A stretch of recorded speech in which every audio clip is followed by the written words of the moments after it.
Well, hello, bro, my brothers, and hello, my sisters. This is Brother West coming back to you again, and I'm impressed of the Lord to just keep talking to you and keep coming to you and get you to hear what He's been saying to you. And the biggest thing that God is focusing on is for you to find inner peace.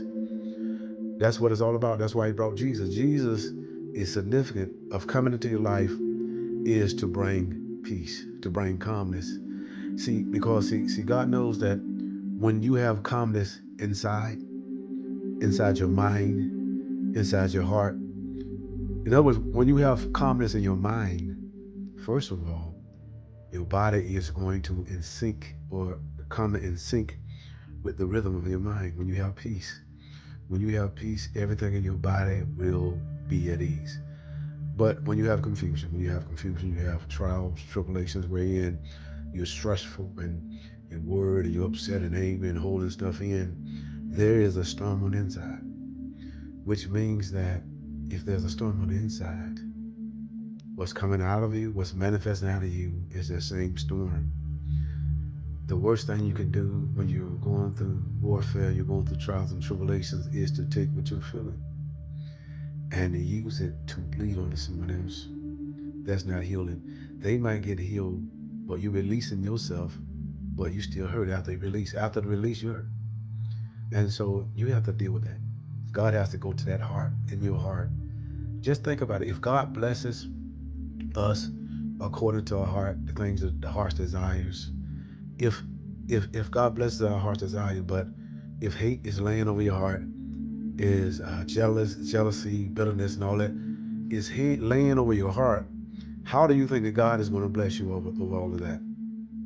I mean, just naturally. How can He bless you when your heart is dirty, or when you're angry, or you even in your mind and your heart, you're being tossed or turned, you're confused, you're bitter.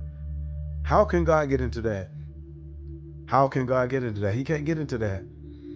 Um, you must remove that. You must remove that. You can ask Him. You ask Him, He can come into that situation, into that stress, and remove it. But he must be invited in. If you're just sitting there and just sitting there and just taking it and taking it and taking it, and the old saying, insanity is doing the same thing over and over and over and thinking something else going to happen, something else going to happen. Many of you just going through the same old cycle, the same old warfare, the same old pain. You're upset, you're angry.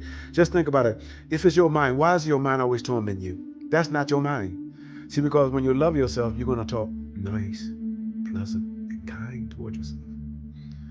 There's another entity that's talking to you. You think that those are your thoughts oftentimes, but it comes from a subliminal or suggestive thought that's been speaking into your head, that's gassing you up to take the bait and to listen and then to run with it. And then just talk and talk and talk. And abundance and that string, that tie comes from just talking about it. See, but God wants you to have inner peace. That's what Jesus was talking about. If you want to look at it, about the disciples on the boat. The storm had arose. He got up and said, "Peace be still." In our minds, oftentimes there's a storm that will arise. But when you call on Him, when you call on the Master, He will come into your situation, into your storm, and through His word, speak peace be still. That's a frequency. That's authority. And so, speak to you this day. Hear what God is saying.